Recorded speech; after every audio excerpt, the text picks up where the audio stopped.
From the late evening of Saturday night and into the early hours of the morning, the M2 was at a standstill.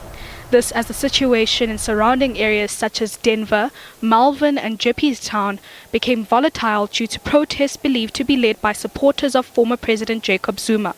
Scores of pro-Zuma supporters took to the streets, calling for his release. Motorists were advised to avoid parts of Johannesburg CBD and Johannesburg North.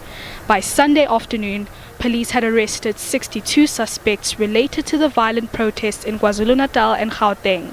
In Hillbrow, some were allegedly caught looting at a local liquor store and subsequently arrested by police.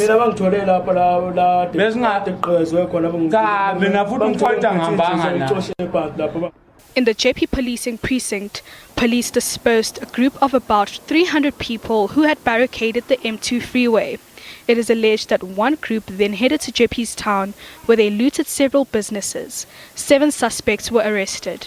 And in Alexandra Township, police arrested 18 suspects, 16 of them for public violence, also linked to the shooting of a police officer who was rushed to hospital for urgent medical attention. 2 other police officers sustained minor injuries.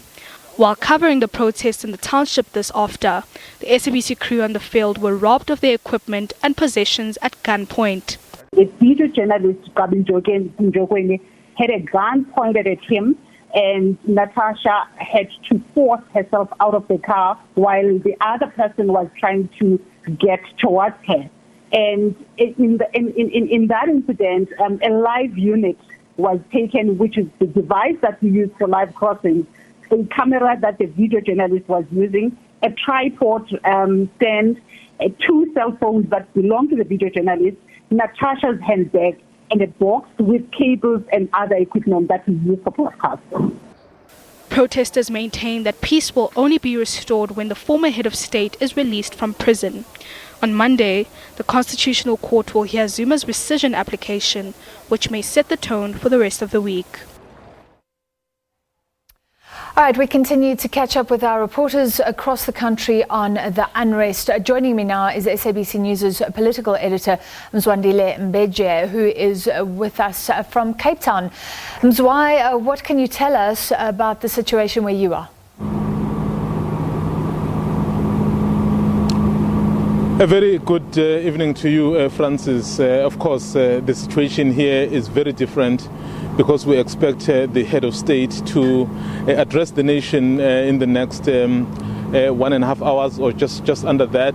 Remember, he will address the nation on the level 4 situation, but of course, I guess Francis weighing heavily on his mind and of course his cabinet are the issues that are happening now, the developments that are currently taking place in the country. I expect the president really to say something perhaps very strong and of course to condemn the issues of violence that we have seen and the damage to property. He will probably say people are allowed to protest as long as they do that peacefully if they feel there is injustice elsewhere.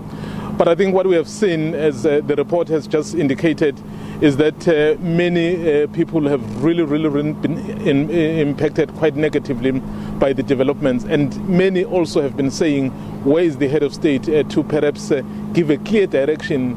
Because in many people's view is that the police are perhaps not having a grip on the situation. And others have gone as far as to say perhaps we need to deploy the soldiers to try and arrest the situation. But of course, we're not there yet, and we've seen the security cluster really saying they are doing all they can, mentioning those arrests. So we expect, Francis, the president to update the nation, as you've asked, about the issue of COVID-19, which unfortunately that level 4 hasn't really assisted in keeping the numbers of infections. As recently as yesterday, I think we were at around 22,000. I think that's what we have been averaging for the couple of days, and that doesn't look good. And deaths really have been happening quite, the number of deaths is really increasing. I think we've been averaging something like 400 per day, so that is certainly not good. So you have a president, Francis, who will be faced with the issue of talking to the developments that are taking place in the country, and at the same time, he will have to respond to the pandemic that has really caused havoc And all of these things are impacting our economy quite negatively. In fact, even before all of this, our economy was struggling anyway. Yeah, and of course, if you block a road like the N3, we were talking to the truck union saying people are not going to work because they fear for their lives tonight. That happened on Friday night. More than 20 trucks torched on a huge thoroughfare. I guess is why some would have actually wanted to hear from government, hear from the president even sooner. Indeed, Francis, I think the statements alone are not enough in this time. You need the head of state to come up to really provide direction, to really state clearly what needs to be done around issues like that. One of the key issues that he's been trying to do in the past few weeks or even months since the coronavirus started is the issue of kickstarting the economy. We've been seeing the green shoots here and there, but with the activities like we are seeing now, the activities that are targeting the very economic revival that he is trying, so clearly he needs to respond to that.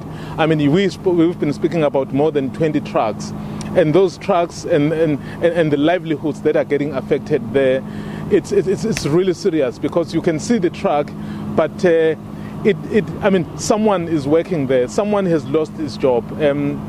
That truck itself. So clearly the economy of the country at this rate is not about to pick up. The pandemic is also not slowing down. Also, it's putting its own pressure. Our health systems are struggling. The financial situation that the country is finding itself in, Francis, is quite dire. So here is the opportunity for the head of state to come out clearly. What is it that is going to do about the developments around the riots? And then what is it that he's going to say about the pandemic? Remember, currently we are on level 4, so which is quite strict, but I'm not sure if compliance is really up to scratch, because people have been up and about. And that's the big reason. Even these riots, Francis, will actually add to the pandemic, because those are gatherings, those are super spreaders. So clearly we need leadership. All right, thank you very much. We'll see what the president has to say at 8 o'clock.